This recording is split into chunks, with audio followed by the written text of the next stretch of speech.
Hello students, I hope you all are doing good.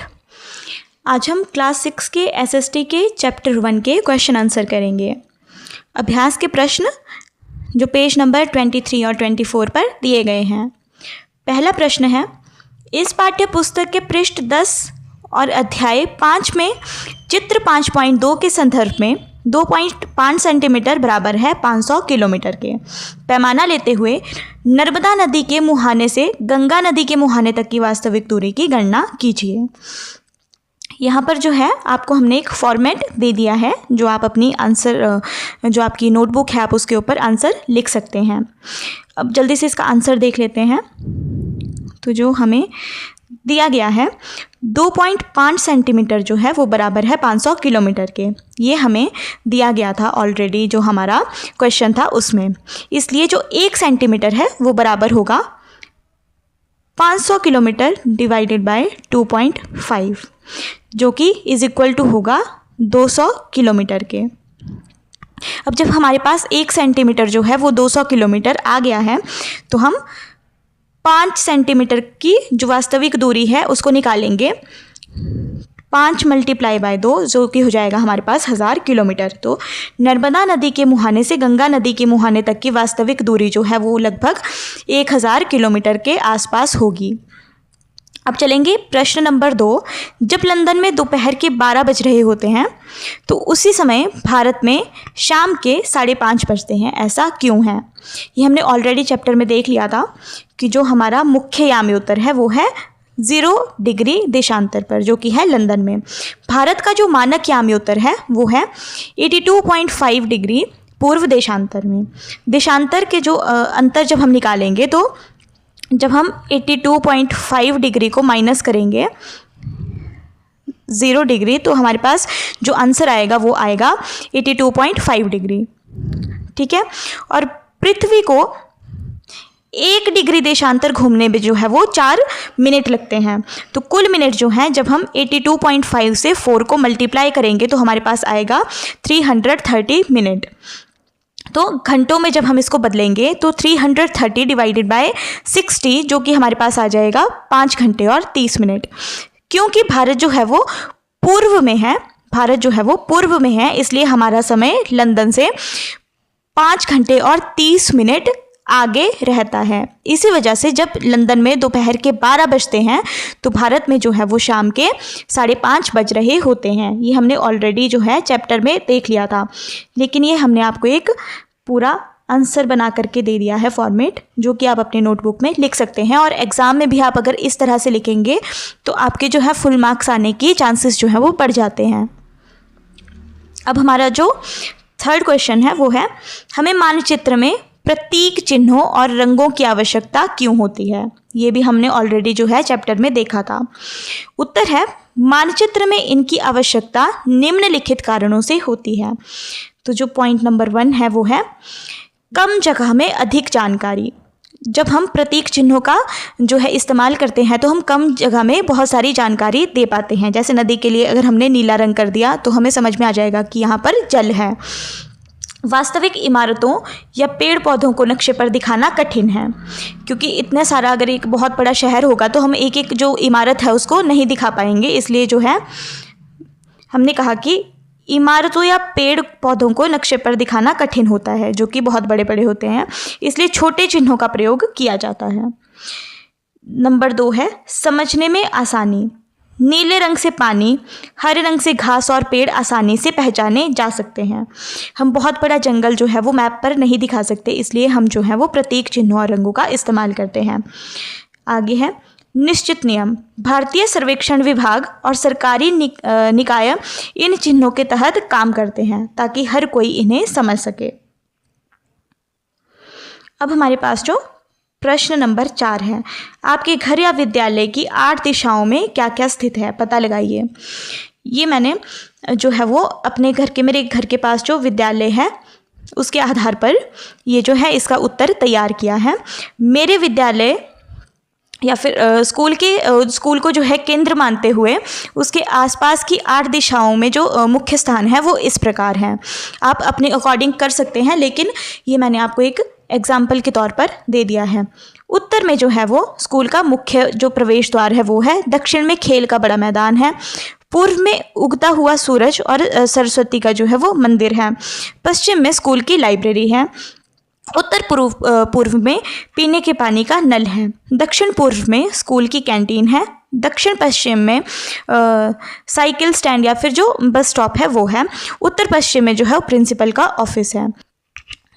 ये आप अपने अकॉर्डिंग कर सकते हैं, लेकिन ये मैंने आपको एक एग्जाम्पल के तौर पर तैयार करके दे दिया है। आगे है हमारे पास प्रश्न नंबर 5। स्थानीय समय और मानक समय के बीच क्या अंतर है? समूह में चर्चा कीजिए। फिर प्रत्येक समूह जो है वो 100 से लेकर के 150 शब्दों के बीच में इसका उत्तर देगा। ये एक तरह की क्लासरूम एक्टिविटी है जो आपसे शायद स्कूल में करवाई जाएगी, लेकिन फिर भी मैंने इसका एक आंसर आपको तैयार करके दे दिया है। स्थानीय समय जो होता है वह किसी विशेष स्थान के देशांतर पर सूर्य की स्थिति के आधार पर तय किया जाता है। जबकि जब सूर्य आकाश में अपने उच्चतम बिंदु पर होता है तो उस स्थान पर दोपहर के 12 बजते हैं। जब जो सूर्य है वो उच्चतम बिंदु पर जब होता है तो उस समय उस स्थान पर जो है दोपहर के 12 बजते हैं, क्योंकि पृथ्वी अपनी धुरी पर घूमती है। ये हमने ऑलरेडी चैप्टर में देखा था कि पृथ्वी जो है वो अपनी धुरी पर घूमती है, इसलिए अलग देशांतरों पर सूर्य अलग समय पर चमकता है, जिससे हर जगह का स्थानीय समय बदल जाता है। उदाहरण के लिए भारत के पूर्व, असम और पश्चिम जो है वो गुजरात के स्थानीय समय में लगभग 2 घंटे का फर्क है। तो जो है हमारे पास असम में जो है वहाँ पर सूर्य जो है वो अपने उच्चतम बिंदु पर गुजरात से 2 घंटे पहले पहुँच जाता है। ये हमने चैप्टर में भी देखा था। उसके बाद हमारे पास जो दूसरा पॉइंट है वो है मानक समय। किसी देश के लगभग मध्य से गुजरने वाले मुख्य यामयोत्तर के स्थानीय समय को जब पूरे देश के लिए मान लिया जाता है तो उसे मानक समय कहा जाता है। यह पूरे देश में घड़ियों, रेलगाड़ियों, संचार के बीच तालमेल रखने के लिए आवश्यक है। यदि हम केवल स्थानीय समय का उपयोग करेंगे तो एक ही देश के भीतर यात्रा करना जो है वो कठिन हो जाएगा। तो जो हमारे पास मानक समय है वो है कि हम पूरे देश में जिस समय को मानते हैं, जो हमारे बिल्कुल मध्य से जो यामयोत्र गुजरता है उसके आधार पर हमने एक जो है वो मानक समय तय कर दिया है। यह स्थानीय समय से अलग होता है। इसको किस लिए माना जाता है? ताकि हम जो है अपने देश में रेलगाड़ियों और घड़ियों इत्यादि के बीच में एक तालमेल बिठा सकें। निष्कर्ष क्या है? भारत में 82.5 डिग्री पूर्व देशांतर को भारतीय मानक समय IST मान लिया गया है। यह ग्रीनिच मीन टाइम GMT से 5 घंटे और 30 मिनट आगे रहता है। अब हमारे पास उत्तर प्रश्न जो है वो 6 है। दिल्ली और बेंगलुरु के अक्षांश क्रमशः 29 डिग्री और 13 डिग्री उत्तर हैं और उनका देशांतर लगभग 77 डिग्री पूर्व एक ही है। दोनों नगर के बीच स्थानीय समय में कितना अंतर होगा? अब हमें दिल्ली और बेंगलुरु के बीच में जो है वो स्थानीय समय का अंतर निकालना है।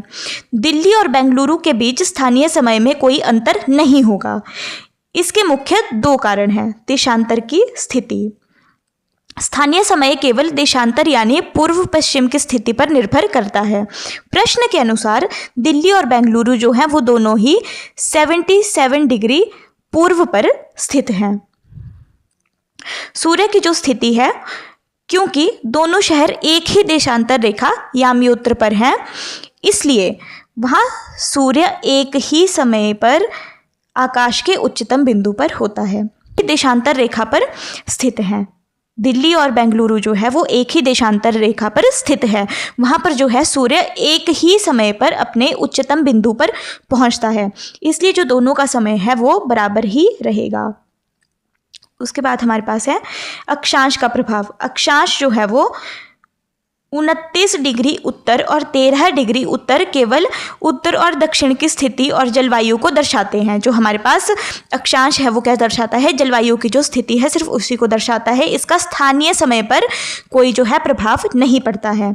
निष्कर्ष, एक ही देशांतर पर स्थित होने के कारण दिल्ली और बेंगलुरु का समय जो है वो एक ही समान होगा।